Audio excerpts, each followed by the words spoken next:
자, 레위기 강의 시작하도록 하겠습니다. 레위기 1장 1절부터 9절까지 있는 말씀을 가지고 누구든지 여호와께 제물로 가까이 오려거든 라는 그런 주제로 하나님 말씀 듣도록 하겠습니다. 하나님 말씀 볼게요. 제가 한 절 읽고 여러분도 한 절 읽고 교독하겠습니다. 우리 마지막 9절은 다 함께 봉독하겠습니다. 여호와께서 회막에서 모세를 부르시고 그에게 일러 가라사대 이스라엘 자손에게 고하여 이르라 너희 중에 누구든지 여호와께 예물을 드리려거든 생축 중에서 소나 양으로 예물을 드릴지니라. 그 예물이 소의 번제이면 흠없는 수컷으로 회막문에서 여호와 앞에 연락하시도록 드릴지니라. 그가 번제물의 머리에 안수할지니 그리하면 연락되어 그를 위하여 속죄가 될 것이라. 그는 여호와 앞에서 그 수송아지를 잡을 것이요 아론의 자손 제사장들은 그 피를 가져다가 회막문 앞 사면에 뿌릴 것이며 그는 또 번제 희생의 가죽을 벗기고 각을 뜰 것이요 제사장 아론의 자손들은 단 위에 불을 두고 불 위에 나무를 버려놓고 아론의 자손 제사장들은 그 뜬 각과 머리와 기름을 단 위 불 위에 있는 나무에 버려놓을 것이며 그 내장과 정강이를 물로 씻을 것이요 제사장은 그 전부를 단 위에 불살라 번제를 삼을지니 이는 화제라 여호와께 향기로운 냄새니라. 아멘. 우리 잠깐 기도하겠습니다. 지극히 높으신 우리 아버지 하나님께 감사와 찬송과 영광을 돌립니다. 야곱의 아들들을 세상에 보내시고 첫째 아들 루벤과 둘째 아들 시므온과 셋째 아들 레위와 넷째 아들 유다를 세상에 보내시면서 하나님께서 우리의 구원이 어떠한 것인지를 설명해 주셨습니다. 율법을 받은 자는 괴로운 것이요 괴로운 신음소리를 낼 때 시므온이 듣는 것이고 또 듣는 자에게는 연합하는 말씀을 주셔서 연합하게 하시니 그 연합하는 것에는 일격 곧 예수 그리스도의 죽으심이 있으니 그 일격으로 말미암아 하나가 되는 자는 여호와께 찬송과 영광이 된다고 하는 구원의 은혜를 베풀어 주셨습니다. 우리가 레위기를 통하여 여호와 하나님과 아버지와 하나가 되는 연합하는 그 내용을 우리가 율법으로 하나씩 배우게 됩니다. 아버지 하나님께서 이제까지 저희들과 함께 하셔서 큰 은혜를 주신 것처럼 이 말씀 위에도 성령의 충만한 은혜를 주셔서 우리가 깊이 하나님의 참 진리의 말씀을 깨닫는 귀한 시간들로 역사하여 주시옵소서. 예수님의 이름으로 기도하옵나이다. 아멘. 자, 이제 레위기는 처음을 시작하는 거기 때문에 되새김이 없습니다. 그래서 서론인데요. 서론이라는 게 레위기라고 하는 게 말하자면 레위의 책이다 이렇게 얘기할 수 있는데요. 레위라는 말은 이 앞에 있는 바브가 본래는 두 개의 발음이 나는데요. 비읍 발음하고 위라는 발음이 나요. 그래서 레위라고 해도 되고요. 그래서 이 비라고 레비라고도 하는데요. 그래서 이 비 발음이 많이 나오는 사람들은 전부 이제 영어에서도 다 이 레비라는 단어 그 발음으로 시작을 해서 썼어요. 근데 레위도 맞고요. 그다음에 레비라고 해도 맞아요. 그런데 이제 우리는 레위라고 훨씬 더 많이 쓰기 때문에 이제 레위인데 레비라고도 읽는다라는 말로 이제 설명을 드렸고요. 레위기를 잘 이해하려고 하면 레위의 이름의 뜻을 알아야 됩니다. 그런데 레위의 이름의 뜻을 알려고 하면 레위는 이런 뜻이야 이렇게 말해버리면 그러면 하느님이 야곱에게 루벤을 주고 시므온을 주고 레위를 주고 유다를 준 이유를 몰라요. 그래서 레위가 어째서 레위가 됐는지를 알아야 레위가 왜 하나님과 연합하는 말씀인지를 이해할 수 있게 됩니다. 레위의 이름의 뜻을 알려면 야곱의 아들들의 이름의 뜻을 알아야 됩니다. 이 이름들의 뜻을 알려면 아브라함의 아들이 이스마엘과 이삭인 것과 또 이삭의 아들이 에서와 야곱인 것과 야곱의 아들이 이스마엘과 이삭 그리고 에서와 야곱의 프레임 안에서 또 그렇게 나뉘어져야 된다는 것까지 이해를 해야 됩니다. 그래서 야곱의 10아들과 그리고 2아들이 있어요. 그 10아들은 이스마엘, 에서와 같은 존재들이고요. 그 다음에 요셉과 베냐민은 이삭 또는 야곱과 같은 존재들입니다.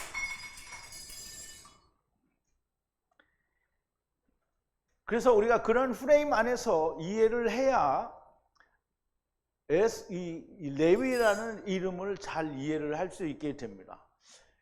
야곱의 아들 레아의 10아들은 이스마엘이고 에서가 되고요. 그리고 라헬의 2아들 요셉과 비냐민은 환도뼈가 위골이 된 야곱이 됩니다. 그럼 이제 곧 그리스도가 된다는 말을 하는 거죠. 그러므로 야곱의 10아들은 첫사람 아담에 해당하고요. 첫사람 아담이 가지고 온 것은 선악을 알게 하는 나무와 생명나무를 같이 가지고 옵니다. 그 첫사람 아담은 선악을 알게 하는 나무를 먹고 왔으니까 율법만 가지고 온 게 아니냐 이렇게 얘기할 수도 있는데요. 그렇지가 않고요. 창세기에 보면 선악을 알게 하는 나무와 생명나무는 하나예요. 그러니까 그걸 먹었다라는 말은 하나님이 먹었잖아요. 처음 여호와 하나님이 먹었잖아요. 그러니까 생명나무가 그 안에 있는 겁니다. 생명나무와 함께 온 것이 되는 것이고요. 그러므로 율법에는 생명나무도 함께 있는 것이고요. 그러므로 셋을 보내는 이유는 셋이 나중 여호와 하나님이다라는 말이 아니고요. 그렇게 인자가 올 거다라는 얘기예요. 그래서 셋을 보내게 되는 거고요.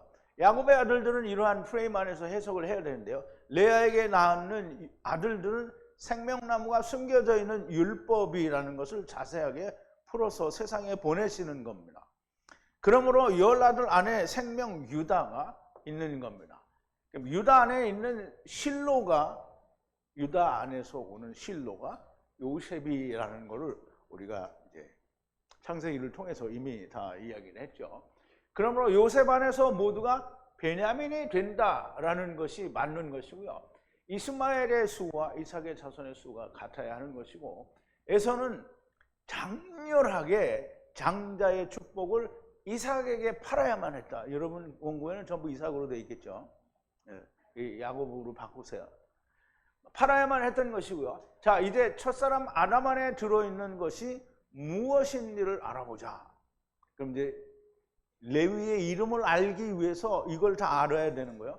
야곱의 첫 아들은 누구예요? 루벤이죠. 루벤을 레아가 낳을 때 왜 루벤을 낳냐 하면 창세기 29장 32절인데요. 레아가 아들을 낳고 임신하여 아들을 낳고 이름을 루벤이라고 불렀어요. 루벤이라고 부르고. 그리고 뭐라고 말을 하냐면 여호와께서 보셨어요. 뭘 보셨냐면 억압을 봤다는 얘기예요. 이게 우리말에는 뭐라고 되냐면 총이 없음이라고 그랬고요. 미움이라는 거예요. 미움. 나의 괴로움을 권고하셨으니 내 남편이 나를 사랑하리로다. 그럼 이제 율법은 괴로움이거든요. 그래서 루벤을 낳고 레아의 괴로움을 보고 아들을 주셨다라는 거예요. 그래서 이제부터는 남편이 husband 이씨가 자기를 사랑하리로다. 그럼 이제 보세요. 루벤은 율법이잖아요. 율법은 선악을 알게 하는 나무고요. 하나님을 떠난 상태잖아요.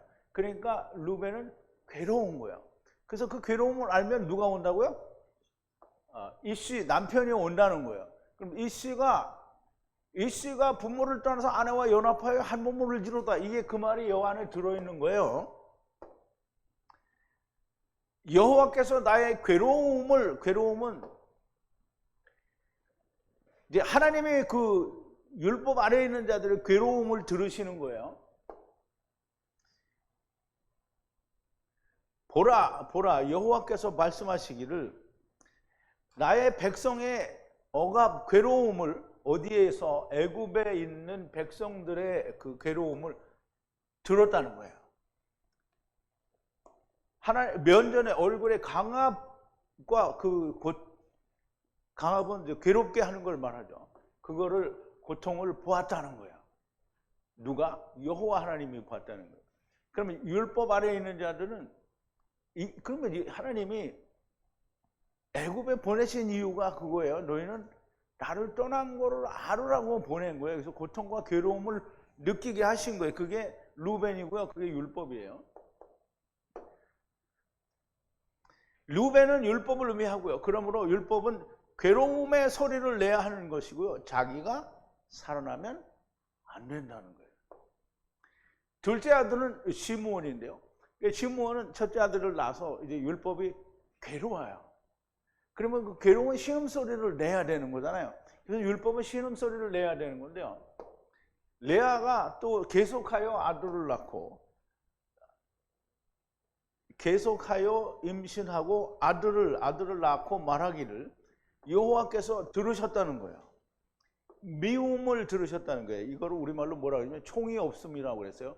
총이 없으면 이제 우리말로 총이 없다라는 말은 아기가 없다라는 뜻으로 얘기를 하는 건데요. 근데 사실 여기는 미워하다라는 말이지 총이 없다라는 의미는 없어요. 그러니까 여호와께서 증오를 들으셨다는 거예요. 미워하는 걸 들으셨다라는 거예요. 들으셨고요. 또한 그래서 이름을 시므온이라고 했다는 거예요. 그러면 율법이 괴로운 소리를 내는 거를 그렇게 들으면 하나님이 어떻게 해요? 시므온 들으신다는 거예요. 여호와께서 들으신다라는 거예요. 그래서 이름을 시므온이라고 했어요. 그러니까 레아가 남편하고 같이 자고 아들을 낳으니까 루벤이라 했다, 뭐 시므온이라 했다, 레위라 했다, 유다라 했다. 이 말은 레아가 자기 막 이름이 생각나는 대로 한 게 아니라 하나님이 그 이름을 주신 거예요. 자, 이제 우리가 총이 없음을 들으시고 자식을 주셨다는 것이고요. 율법이 자식이 없을 때에 들리게 하신다라는 거예요. 듣는다는 것은 그냥 소리를 듣는 게 아니라 율법의 괴로움의 소리를 하나님이 들으신다는 거예요. 사람이 듣는 게 아니에요. 하나님이 들으신다는 거예요. 자, 이제 셋째 아들 레위는 창세기 29장 34절에 보면 이제 루벤을 낳고 시므온을 낳고 그 다음에 이제 레위를 낳고 이제 이 레아가 하는 말이에요.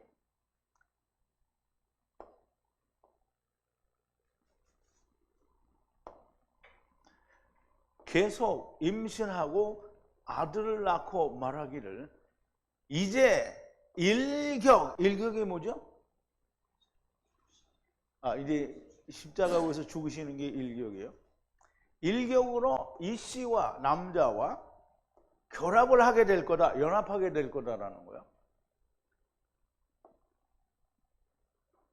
그리고 그렇게 세 번째 아들을 낳고 그 이름을 연합한다라는 뜻의 이름으로 불렀다라는 거예요. 그럼 이제 레위가 연합하는데 레위는 그냥 막 쫓아가서 턱석 끌어놔서 하나가 되는 게 아니고요. 율법으로 괴로운 소리를 내서 하나님이 들으셨어요.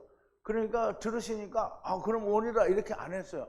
가서 누군가가 죽어야 되는 거예요. 그러면 나중 여호와 하나님이 죽어야 되는데 율법에서는 다 누가 죽어요?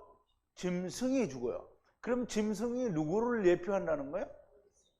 예수님을 예표하는 거예요. 그런데 그게 외국에서 나올 때는 6월절 어린 양으로 얘기했지만 그럼 다른 제사에서 죽는 짐승들은 예수님을 나타내는 게 아니냐?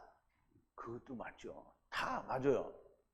그런데 나중에 예수님이 오실 때를 예비해서 그럼 애굽에서 나가기 위한 최종 이 제사의 그 제물은 6월절 어린 양으로 얘기가 된 거예요. 그러나 모든 지금 레위기는 다 애굽에서 나온 뒤에 가나안 땅에서 지키는 제사에 대해서 이야기를 하는 거예요. 그러므로 일격에 의해서 연합하게 된다는 거예요. 그냥 연합하는 게 아니에요.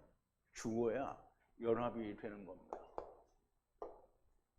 그러면 이제 율법의 괴로움의 소리를 하나님이 들으시고 하나님이 일격을 보내시고 일격으로 연합하게 되는 거예요.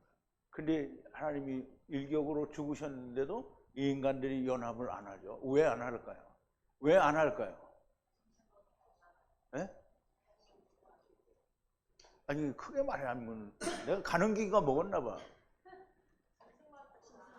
아, 짐승만 죽고 나는 죽어요. 왜 짐승만 죽고 나는 안 죽을까요? 왜 내가 살아있을까요?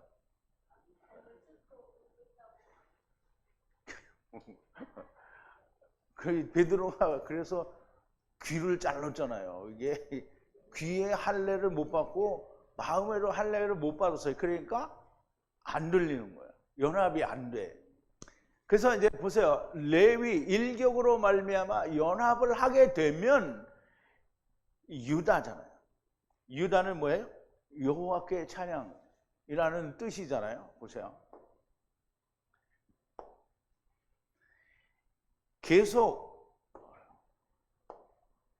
계속 임신하여 아들을 낳고 말하기를 일격이 뻗쳐서 일격이 뻗어나가요.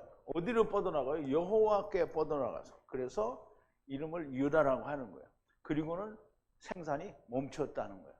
일격이 여호와께 뻗어나갔어요. 그러면 뭐예요? 그게 여호와께 찬양이 된 거예요. 그러면 일격이 예수님 혼자 가면은 예수님만 영광이잖아요. 그런데 이 일격이 뻗쳐서 사람들을 여호와께로 데려가는 거예요. 그래서 여호와께 찬양. 그러면 이제 보세요. 레아가 낳은 네 아들 루벤, 시몬, 레위, 유다. 여기에 뭐가 있어요? 구원이 다 들었죠. 그래서 예수님이 요한복음 4장에서 얘기할 때 뭐라 했어요? 구원이 유대인에게서 납니다. 그럼 구원이 유대인에게서 나서 어디로 간다는 거예요?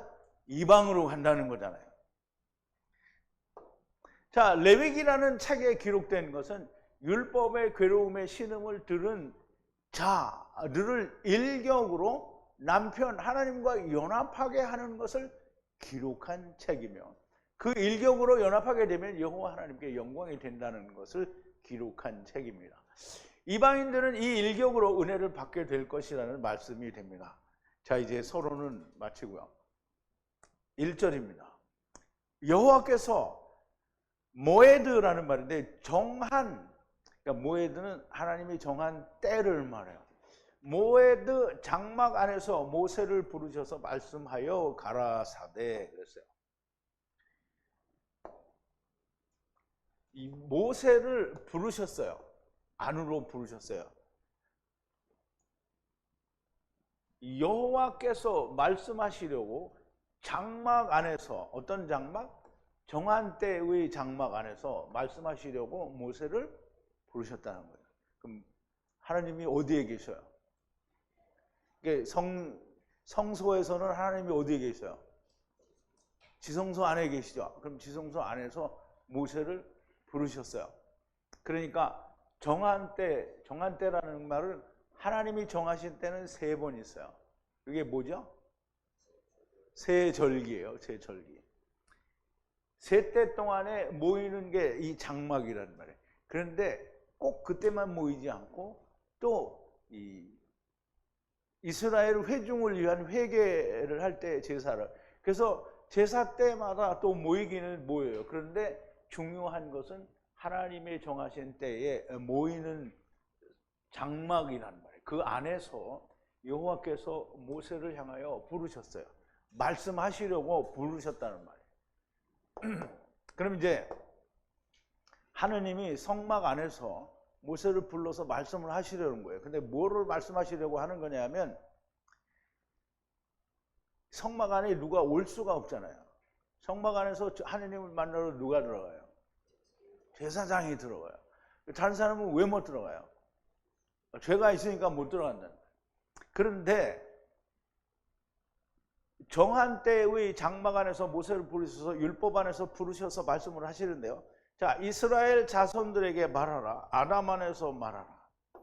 여호와께 제물로 가까이 하려거든 짐승으로부터 소로부터나 양으로부터 에트 코르반, 고르반은 이건 하나님의 거다 이런 뜻으로 이제 설명을 드렸는데, 이 유대인들이 고르반 이거면 제물이다라는 뜻으로 써버린 거예요. 이건 하나님의 거다 이렇게 써버린 거예요. 근데 본래는 희생 제물이라는 뜻이에요. 그래서 고르반인데요. 가까이, 고르반으로 가까이 오라. 하나님께 항상 떨어져 있어요. 그러니까 가까이 오라는 거예요. 가까이 오라는 아버지께 오라는 건데, 아버지께 가려고 하면 못 가잖아요. 그래서 이제 보세요. 이스라엘 자손들을 향하여 말하라. 아담을 향하여 말하라. 그러면 이제 이스라엘 자손이 누구라는 거예요? 아담 안에서 온 자들이라는 거예요. 첫사람 아담 안에서 온 자들이라는 거예요. 이게 지금 구약에는 히브리, 우리 창세기 출애굽기에서 이미 다 얘기했지만 레위기에서도 이야기하기를 아담 안에서 온 자들이 다 이스라엘 자손들이라는 거예요. 이게 이스라엘, 그러면 이방인은 아니지 않냐? 그러면 이제 성경을 헛똑똑이로 배운 거죠. 분명히 이스라엘을 10지파는 작은 이스라엘과 큰 이스라엘을 포함한다고 얘기를 했어요. 그래서 아담 안에서 온 자들, 이스라엘 자손들에게 말하라. 여호와께 가까이 하려거든, 제물로 가까이 하려거든. 이게 코르반이에요. 코르반. 제물로 가까이 하려거든. 근데 왜 제물로 가까이 해야 되냐? 자기는 못 가니까 그런 거예요. 그럼 가까이 하려거든 베헤마. 베헤마는 그 전에 제가 설명을 드리길 뭐라 그랬어요? 말을 못하네. 근데 짐승 중에 말하는 짐승이 있어요, 없어요? 뭐 말하는 짐승이 어딨어? 짐승은 다 말을 못해요. 그러면 이제 베헤마라고 특히 말을 하지 못한다라고 얘기하는 것은 뭐냐면, 창세기 2장에 보면 뭐라 그랬어요? 돕는 배필이잖아요. 전부 에제르란 말이에요. 에제르. 근데 에제르를 찾지를 못한다고 그랬잖아요. 그래서 에제르를 찾지 못하니까 마지막으로 만든 게 누구예요? 지체라는 말이에요. 지체. 지체를 만들어서 여자를 만들어 가지고, 그러면 여자가 짐승의 말을 해요, 못해요?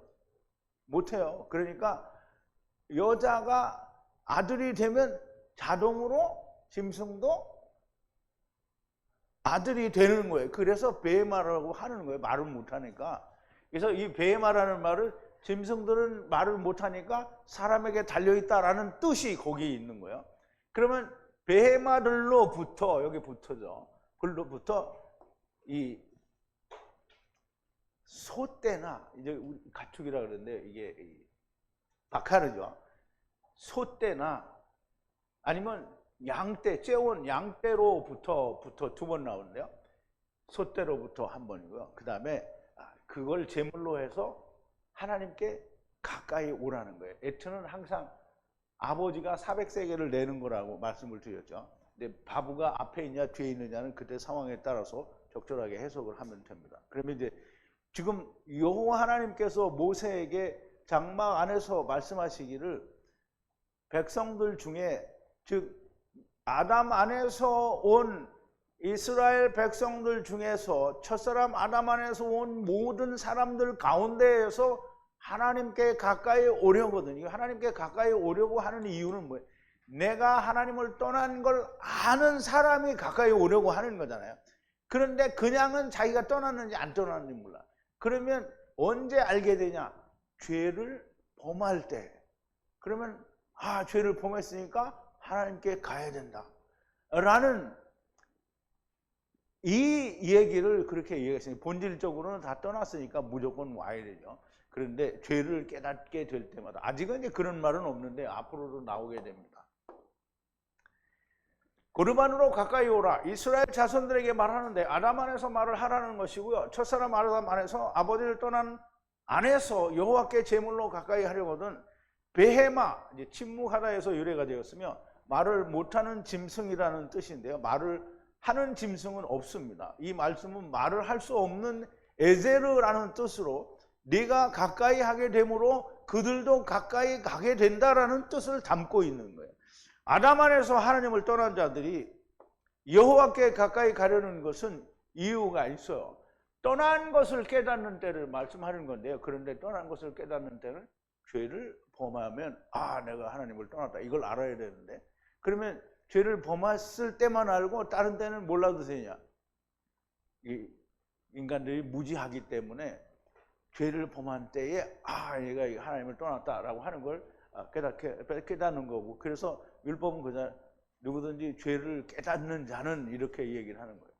그럴 때에는 그때 소들로부터 혹은 양들로부터 가까이 가는 제물로 드리라고 했어요. 그러면 이제 하나님께 가까이 가려면 소로 혹은 양으로 해도 돼요. 근데 지금은 우선 소로 가까이 하는 거를 얘기하시는 거예요. 만약 번제 제물이면 소떼에서 온전한 수컷으로 모에드 장막 향하여 가까이 하되 여호와의 면전에 애트바 연락하시도록 가까이 하라 그랬어요. 만약에 제물로 드리는 번제라는 말을 좀 잘 이해를 하셔야 돼요. 또 소떼로부터 온전한 자카루 남자예요. 자카루로 문 입구에 가까이서 행하라는 거예요. 장막, 어떤 장막? 모에드 장막, 정한절기 때에 만나는, 정한 때에 만나는 거기에서 가까이 오라는 거예요. 어떻게 가까이 오라? 기쁘게 받아들이도록 여호와의 면전에서 여호와께서 기쁘게 받아들이시도록. 그게 이제 우리가 잘 생각해야 돼요. 기뻐하는 건 누가 기뻐하는 거예요? 여호와 하나님이 기뻐하시도록 하는 거예요. 그럼 여호와 하나님이 받으시려고 하면 여호와 하나님이 기뻐해야 되잖아요. 그럼 여호와 하나님이 안 기쁘면 어떻게 받아요, 안 받아요? 그러면 이제 이스라엘 백성들이 40년 동안 어떻게 드렸어요? 자기 마음에 기쁜 거를 했단 말이에요. 그러니까 하나님이 뭐라고 그래요? 너희가 나에게 40년 동안 희생과 예물을 드린 적이 있느냐? 없다 그래요. 없어요. 굉장히 중요한 얘기입니다. 번제라는 말은 이게 스펠링은 똑같아요. 알라는 위로 올라가다 이런 뜻이거든요. 근데 요거를 읽을 때는 올라라고 읽어요. 올라간다는 건 번제예요. 번제라는 뜻이에요. 번제라는 말은 불에다 태운다라는 뜻은 아니고요. 굽는다라는 뜻이에요. 불에 굽는다. 결국은 태우는 건데, 굽는다 또는 태운다라는 의미가 있는 건데요. 제사인데 사실은 알라, 그러니까 스트롱 코드는 5927이고요. 여기는 5930이에요. 그래서 거의 같은 단어인데 그 유래가 된 거란 말이죠. 오르다에서 유래가 돼요. 하늘로 올린다라는 의미가 있는데 그 의미가 더 커요. 물론 태운다라는 의미도 없는 건 아니에요. 연기가 혹은 향이 하나님께 올라간다는 곳에서 하나님께 올린다라는 그런 뜻으로 사용하는 겁니다. 소나 양이 제물로 바쳐지는 것은 되새김을 하고 굽이 갈라져 있기 때문입니다. 이게 부정한 짐승으로는 절대 제사를 지내지 않죠. 항상 정한 짐승이에요. 정한 짐승은 되새김을 하고 굽이 갈라져 있어야 되는 거예요. 굽이 갈라져 있다라는 말은 발이잖아요. 발이 나뉘었잖아요. 이렇게. 그러면 발이 나뉘어져 있으니까 그 발이 나뉘어져서 온 그 주체는 뭐예요? 그 몸뚱이 전체지요. 그러면 그게 갈라져 있다라는 말은 갈라진 것은 항상 붙어 있고 공구번이 하나라는 거예요. 그러므로 갈라져 있다라는 말은 나누어야 된다는 뜻이요, 함께 교제를 해야 된다는 뜻이 거기 있는 거예요. 그래서 이 굽이 갈라지지 않은 거는 정한 짐승이 아닌 거예요. 소떼에서 완전한 수컷으로 하라는 것은 여호와의 면전에서 완전한 수컷이라 이렇게 얘기를 했는데요. 완전한 수컷이란 뭐냐? 이 수컷이라는 말은 자카루라는 말로 쓰는데 우리는 이제 자카루를 여러 개 기억을 할 수 있는데, 자카루는 기억하다라는 뜻이 있고요. 자카르는 남자라는 뜻이 있어요. 그래서 이 자카르 남자라는 수컷이라는 의미의 지금 소가 들여진이기 때문에 수컷이라고 말한 거예요.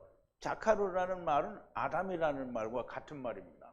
그래서 창세기 1장 27절에 보면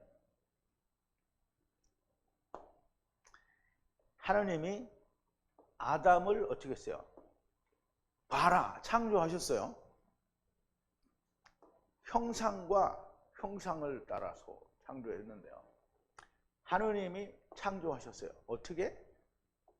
자카르와 네케바로 창조했어요. 그러면 자카르에는 네케바가 합쳐져 있는 거예요. 이걸 나누는 거란 말이죠. 그러면 이거를 2장에서 이거 1장에서는 이렇게 하고 2장에서 다시 이야기할 때는 아담에게서 꺼내는 것을 이슈라고 하고 남는 것을 이슈라고 하는 거예요. 그러면 이슈나 네케바, 자카르는 사실상 하나다라고 그렇게 볼 수 있어요.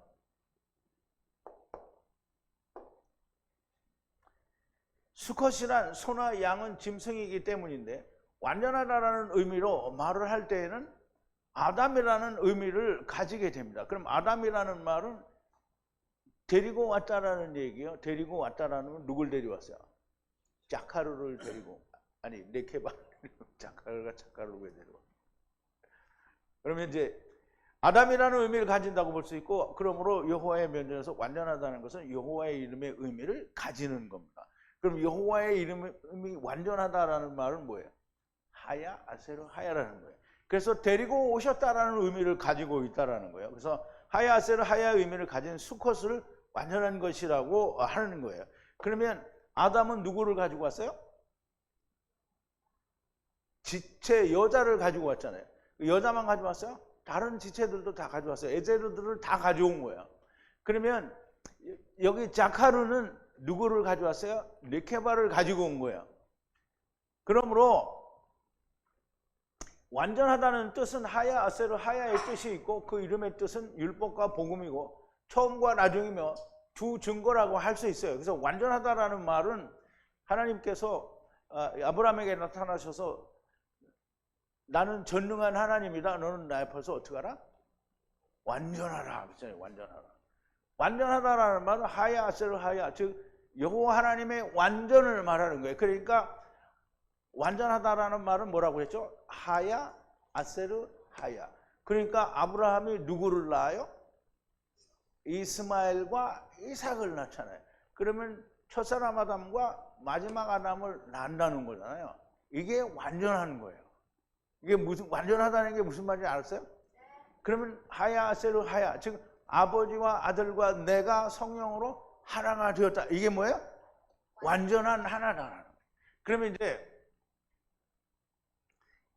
소, 수컷, 자카르 소를 하나님께 바치라. 이 말은 하야, 아세르, 하야 안에서 하나님 앞에 드리라는 거예요.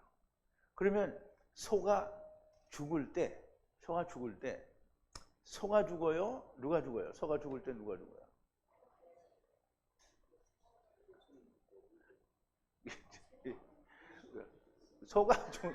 소가 죽는 건 이씨가 죽는 거예요. 그런데 그 이씨가 죽을 때 내가 같이 죽어요. 그러면 이씨가 죽을 때 내가 같이 죽으면 내가 뭐 되는 거예요? 내가 뭐 되는 거예요?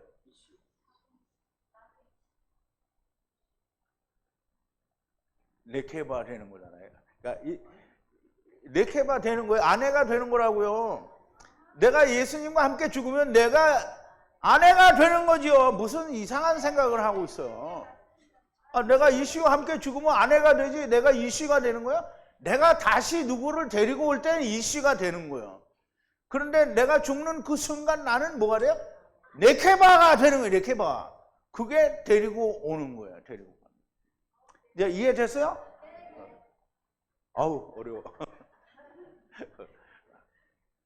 그래서 완전한 수컷이나 하야, 아세르, 하야 안에서 흠이 없다는 것이고, 그렇게 흠이 없으면 여호와께서 어떻게 해요? 기쁘게 연락하시는 거예요. 근데 이제 보세요. 하나님이 기뻐하시는 거는 이 사실을 사람들이 알고 안수를 하고 이제 바쳐야 되는 거예요. 그런데 유대인들이 이거 알아요, 몰라요? 몰랐죠. 그러니까 40년 동안 희생감을 드렸는데 하나님이 뭐라 그랬어요? 받지를 않았다는 거예요. 받지 않았다는 거는 이거를 유대인들이 몰랐다는 거예요. 왜 몰랐을까요? 네, 귓구멍도 막히고 마음도 순두부라 안 된 거예요. 자, 이제 4절인데요. 번제물의 머리 위에 손을 기댈지니 기쁘게 연락되어 속죄될 것이라 그랬어요.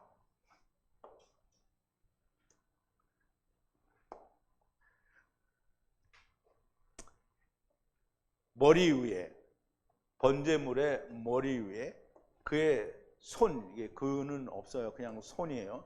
손은 이제 제물을 가지고 온 사람을 말하는 거예요. 그의 손을 기대라는 거예요. 그럼 이제 손을 이렇게 기댄다 이렇게 생각하잖아요. 근데 손은 물론 그 사람의 손은 맞아요. 손은.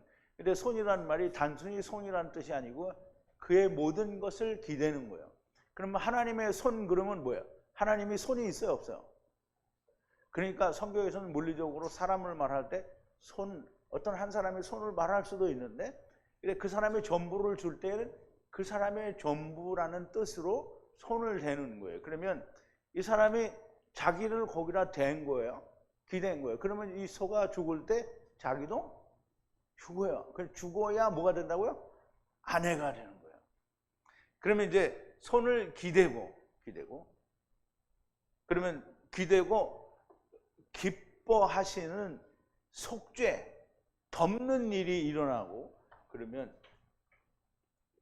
속죄가 될 것이라는 거예요. 하나님이 그러면 이제 내가 이제 하나님께 이제 그 레위기에 의해서 율법에 의해서 하나님께 나가기 위해서 소를 가져왔어요. 그래서 내가 손을 탁 얹었어. 그래서 하나님께 소가 죽어서 이제 하나님께 드려졌어요. 그러면 온전한 제사가 됐으면 하나님이 어떻게 해요? 기쁘게 죄를 덮어준대요. 그러면 우리가 하나님을 떠난 죄를 덮어주는 거잖아요. 그 죄를 덮으면 하나님이 또 물어봐요, 안 물어봐요? 안 물어보죠. 절대 안 물어보는 거예요. 번제물의 머리에 손을 기댄다는 것은 안수를 말하는데 손은 그냥 손만을 말하는 것이 아니고 자기의 모든 것을 번제물 위에 넘겨주는 거예요. 그러므로 소의 죽음은 자기가 죽는 거예요. 죽는데 누구와 함께 죽어요? 제물과 함께 죽는다는 말은 제물은 누구라고 했어요? 예수님과 함께 죽어야 내가 아내가 되는 거예요. 당연히 기쁘게 연락하시고 그의 죄는 속죄가 되는 겁니다. 자, 이제 5절인데요. 여호와의 면전에서 수송아지, 이 수컷 소라고 했는데 5절에서는 수컷 송아지가 됐어요. 그래서 앞에 수컷 소라고 한 것은 다 수송아지를 말한 것으로 우리가 이해를 해야 됩니다. 그래서 수송아지가 한 번이 아니고 두 번이 나오는데요. 잡을 것이요 아론의 자손 제사장들이 가까이 하여 에트 피를 뿌리되 분리하는 모든이 아니고 모에드 장막문 제단 주위에 에트 피를 뿌리라 그랬어요. 이거 먼저 봐야 돼요.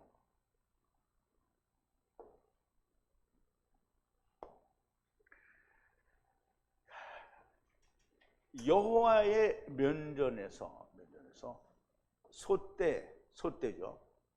소떼의 아들이잖아요. 소의 아들은 뭐예요? 송아지죠. 그러니까 이 소떼는 무슨 소죠? 숫소죠. 송아지, 에트 송아지를 살해하라, 죽여서 아론의 아들 제사장들은 거기에 죽인 제물에 가까이 가서 에트 피를 이제 여기서 피를 어떻게 거둬라 이런 말은 없어요. 근데 피를 뿌리래요. 그럼 피를 걷어서 뿌려야지 손가락에 찍어서 이렇게 뿌리는 건 아니잖아요. 그죠? 그러니까 대야에 큰 그릇에 다 받아가지고 다 뿌리는 거예요. 근데 피를 뿌리는데 이 에트 피를 어디에 뿌리냐면 주변에, 제단 주변에, 우리말에는 사면이라고 되어 있잖아요. 근데 그냥 원 주변이에요. 주변에 분리하는 모에드 장막 문에서 문 앞에 있는 제단 주위에 뿌리라는 거예요. 그럼 이제 제단이 있으면 피를 받아서 제단 주위에 이렇게 다 뿌리는 거예요. 그래서 피는 왜 뿌리죠, 땅에? 먹지 말라고 했으니까. 그럼 이게 피는 뭐라고요? 네피시 블러드예요. 즉 생명의 블러드라는 말이에요. 그래서 그 생명은 먹으면 안 된다고 우리가 구약에서 이제 창세기 9장 할 때 배웠죠.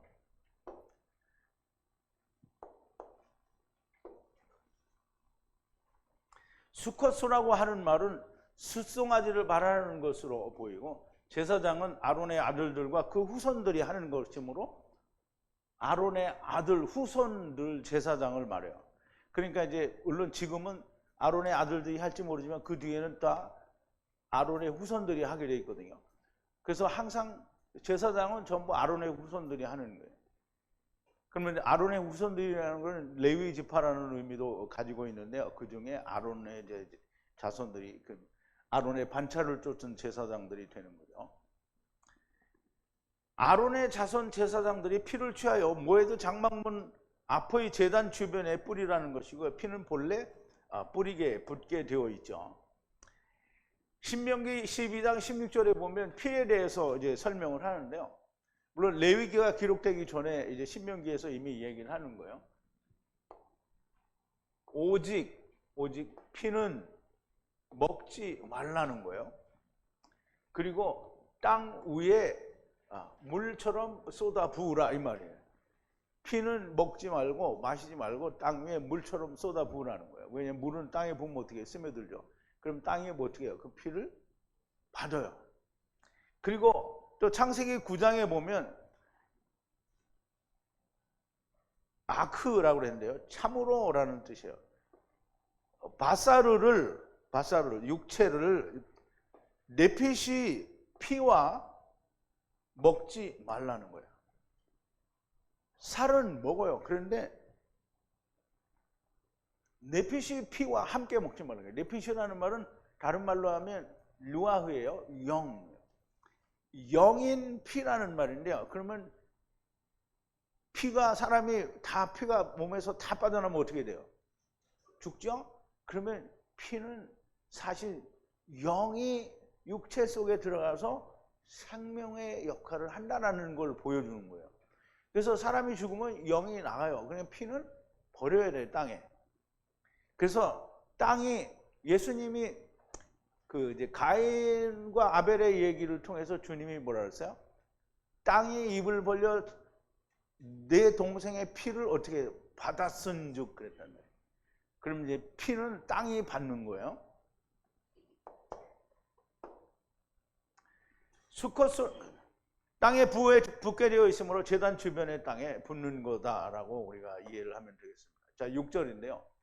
에투 번제물의 가죽을 벗기고 에투 하 조각으로 자르라 그랬어요. 먼저 벗기라는 거예요.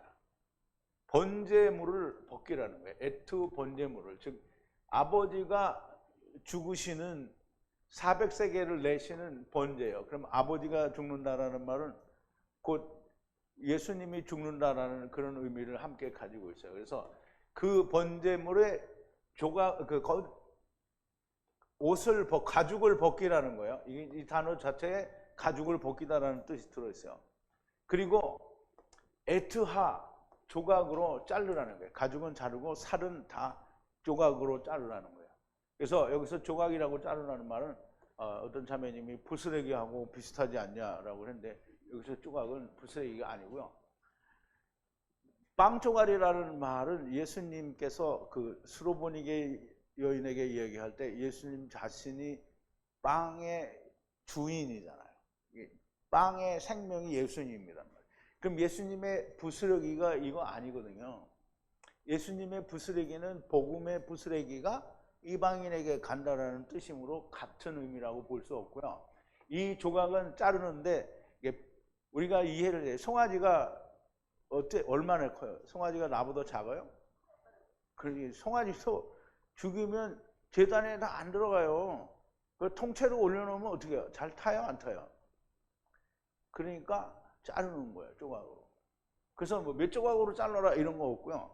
부수라 이런 얘기도 없어요. 그냥 자르래요. 그리고 육체는 뭐예요? 흙이잖아요. 그러니까 껍데기는 벗기고 이제 가죽으로 쓸 거잖아요. 옷을 벗긴다라는 의미가 있어요. 그러면 흙집을 벗긴다는 의미도 있고, 그리고 자르는 거는 우리가 잘라줘야 되잖아요. 세상에서 잘라줘야 돼. 그래서 그 자른다는 의미가 들어있는 거지. 여기서는 무슨 그런 이상한 생각을 하지 마세요. 그렇게 되다 보면 자기가 그런 건지 다 알잖아, 사람들이.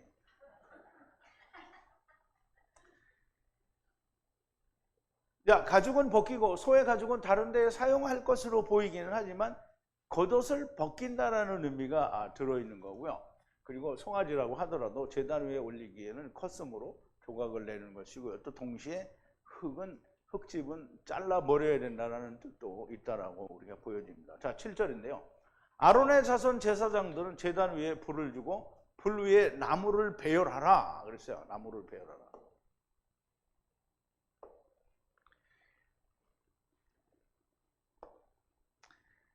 아론의 후손 제사장들은 주라. 뭘 주라?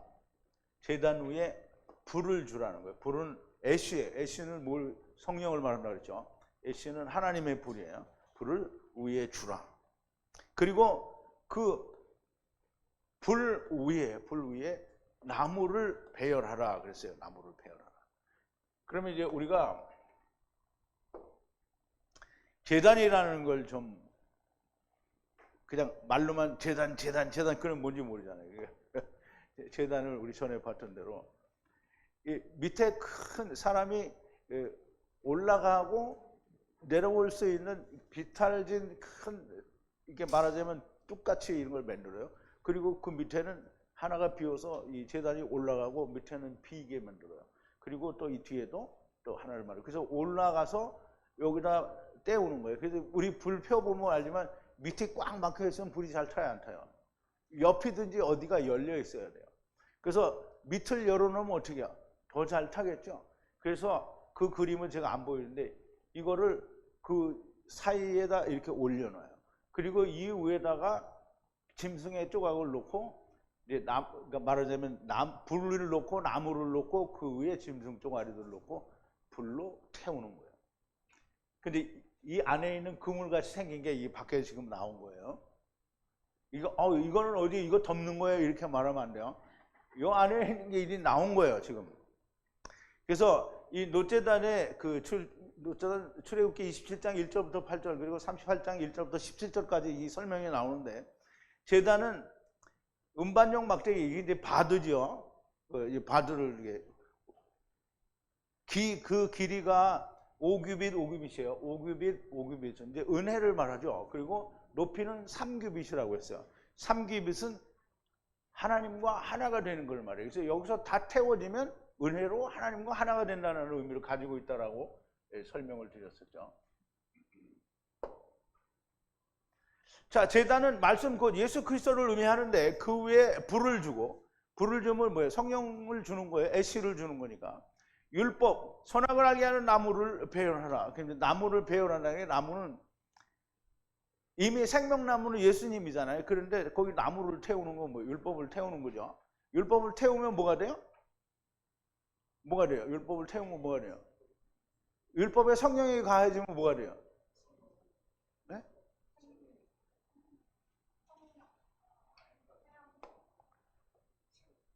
불검이 되는 거죠. 화염검. 그래서 배열하라. 불에 태워지면 생명나무가 되는 거예요. 불타는 말씀 화염검이 되는 거예요. 이해됐어요? 대답이 시원찮은데 좀 잘 덜 된 것 같아. 좀 덜 된 사람 전부 앉아봐요. 이거 다 덜 됐다고 하네. 다 잘 됐죠? 네. 자, 이제 8절인데요. 아론의 자손 제사장들이 에트 조각들과 에트 머리와 바이트 기름을 분리하는 제단 위에 분리하는 불 위에 나무 위에 배열하라. 이것도 그림으로 좀 보여줘야 되는데 참.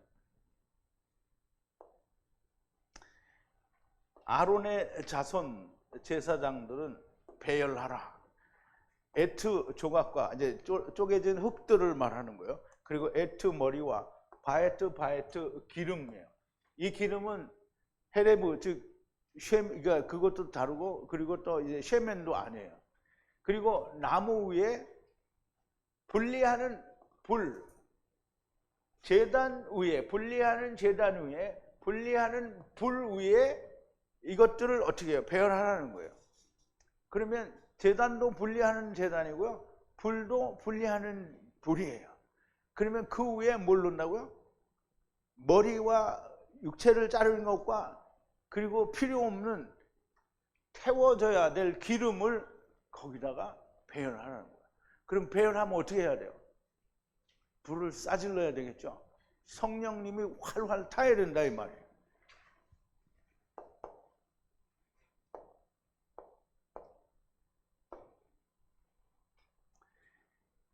기름은 꼭 태워서 구속 해방이 되어야 되는 기름을 말합니다. 그래서 이제 성경에서 다 기름이라고 해서 똑같은 기름이 아니라는 거고요. 태워야 하는 조각들과 머리와 기름을 배열하라는 말씀이고요. 자, 이제 마지막 구절인데요. 내장과 다리는 물로 씻고 애트 모든 제단 위에 제물을 제사장은 불로 태워 연기를 내서 번제로 올리라. 이는 화제라. 여호와께 향기로운 싸맥 향기니라 그랬어요.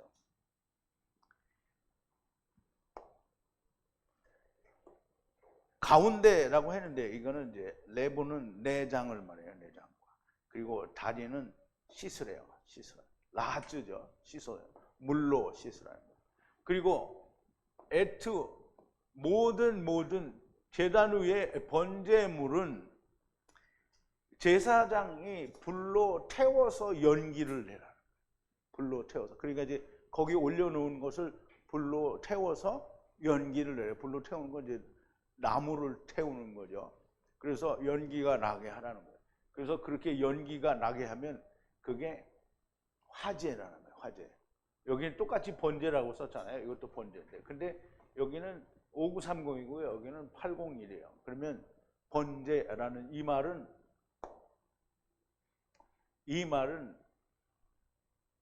화제라는 거예요. 화는 불화자예요. 그래서 불로 태우는 제사라는 뜻이고요. 그 불로 태우는 제사는 싸맥이에요. 사다리잖아요. 사다리는 타고 어떻게 해요? 올라가죠. 그럼 여호와께 올라가는 향기로운 루아흐, 영이란 말이에요. 영. 그러면 그렇게 태우면 영이 어떻게 해요? 아버지께 올라간다라는 얘기를 하는 거예요. 그러면 주님이 지금 모세를 불러서 뭐라고 해요? 누구든지 여호와께 번제로 가까이 오려거든 수컷, 완전한 수컷을 잡아서 이렇게 다 태워서 하나님께 올려보내라. 태우면 탄 거는 죄로 남잖아요. 근데 올라가는 건 뭐가 올라가요? 냄새, 향기가 올라가요. 그러면 향기가 올라가고 영이 올라간다라고 그렇게 이야기하는 거예요. 그래서 여기에 루아흐하고 똑같은 뭐 레아흐인지 뭐지 그렇게 발음을 해요. 그래서 영이 올라간다라는 말을 하시는 거예요. 그러면 여호와께 가까이 가는 것은 제사나 율법을 통해서는 모든 과정과 절차를 설명을 하는데 너무나도 당연하게 우리가 하야 아세르 하야 안에서 첫사람 아담 안에서 마지막 아담 안에서 그렇게 태워지고 아버지께 올라가는 거예요. 그래서 완전한 수컷으로 드린다라는 데는 그냥 순놈을 가져다 드리는데 막 여기저기 살펴보니까 뭐 피부병이 난 데도 없고 뭐 어떻게 다리가 부러진 데도 없고 뭐 이게 깨끗하니까 그럼 이게 흠없는 소다, 완전한 소다 이 말이 아니라는 거예요. 그러므로 완전한 수컷이다라는 의미를 분명하게 이해를 해야 되고, 또 이스라엘 백성들에게 말하라 그러는데 아담을 향해서 말하라 이렇게 말씀하심으로 이스라엘 백성들이 첫사람 아담 안에서 온 자들이라는 걸 설명을 하신 거잖아요. 너무나 분명하고 명확한 그 레위기가 그냥 제사만 드리는 게 아니라 제사를 통해서 유대인들이 알았어야 하는 내용을 하나님은 기록을 하셨는데 유대인들이 그거를 몰랐다는 거예요. 또 누가 몰라요? 또 이게 내 귀에 들리게 좀 말을 해봐. 안 들려. 에? 오늘날 예수를 믿는 사람들이 똑같은 거예요. 몰라. 이거 알아요? 누가 알아요? 똑똑하네. 아론의 자손 제사장들이 스송아지를 잡아 피를 제단의 주변 뿌리고 가죽을 벗기고 각을 뜨고 제단에 불을 주고 불 위에 나무를 배열하고 뜬 조각과 머리와 기름을 제단 위에 불 위에 벌려놓고 내장과 다리를 씻어서 또 모든 제단 위에 제물들과 함께 불에 태워 연기를 내서 여호와께 올려드려 번제로 올리라. 이는 화제요 여호와께 향기로운 싸맥 향기니라. 레위기는 아버지와 함께 하나님의 나라를 떠난 자들이 육신을 벗고 다시 아버지와 함께 연합하는 것을 보이는 말씀을 기록하신 책입니다. 그러므로 야곱의 아들들의 이름을 다시 되새김하여 보았고요. 레위기가 과연 어떻게 연합을 하는 말씀인지 보여주시는지 말씀을 보여주시는지 살펴보게 된 거고요. 앞으로도 더 자세하게 많이 살펴보게 될 겁니다. 우선 전제로 알아야 할 것은 율법은 괴로운 것이며 괴로운 것을 알게 되면 그걸 들으시는 것이고 연합하는 말씀이 쉽게 이해가 되고 깨달아지게 됩니다. 그러므로 처음의 제목이 누구든지 여호와께 제물로 가까이 오려거든이며 어떻게 해야 가까이 갈 수 있는지를 보여주시고 말씀해 주신 겁니다. 여기서도 완전한 수컷 자카루여야 한다라는 말은 곧 이 말씀은 하야 아세르 하야 안에서 제물로 가까이 가야 한다라는 것이고요. 육체의 가죽은 겉옷은 벗어야 되는 것이고요. 육체는 조각내어 불과 함께 말씀으로 태워져 여호와께 향기로운 영으로 올라가야 한다는 겁니다. 여호와와 연합하는 말씀에 의한 연합하는 방법은 너무나 당연하게 주님과 함께 불에 태워져서 여호와께 들려 올라가는 것이고요. 오늘 예수님과 함께 나무에 매달려 죽는 것과 조금도 다르지 않습니다. 내가 주님처럼 나무에 매달려 죽었다가 다시 살아나는 것이 아버지와 아들과 내가 하나 되는 것으로 이해가 되려고 하면 성령님 즉 하나님의 불이 아니고서는 일어날 수 없는 것이기 때문입니다. 레위기에 연합하는 말씀으로 우리에게 보이시는 모든 제사가 너무 확실하고 당연하게 주님의 말씀 곧 아버지께서 주신 하나님의 말씀으로 성령에 의해서 주님과 함께 나무에 매달려 죽고 성령으로 새 생명으로 다시 사는 것이 바로 그겁니다. 그러니까 레위기에 있는 것은 뭐예요? 그림자. 이것은 참 형상인 거예요. 앞으로 레위기를 통해서도 정말 많은 은혜가 있기를 바랍니다. 하나님의 음성이 들려지는 여러분들이 많이 있게 되기를 바랍니다. 기도하시겠습니다. 거룩하신 여호와 아버지 하나님, 오늘 처음 레위기 연합하는 말씀에 대하여 우리가 말씀을 묵상했습니다. 하나님께서 지혜를 주시고 명철도 주시고 또 성령으로 가르쳐 주셔서 우리가 배운 대로 또 말씀을 나누었사오니 들으시는 모든 귀에 하나님께서 할례하셨고 또 그 마음에도 할례를 하셨으니 그 말씀들이 온전히 저들의 심령 가운데 야다되어지고 기록되어지는 역사가 있게 하여 주시옵소서. 예수님의 이름으로 기도하옵나이다. 아멘.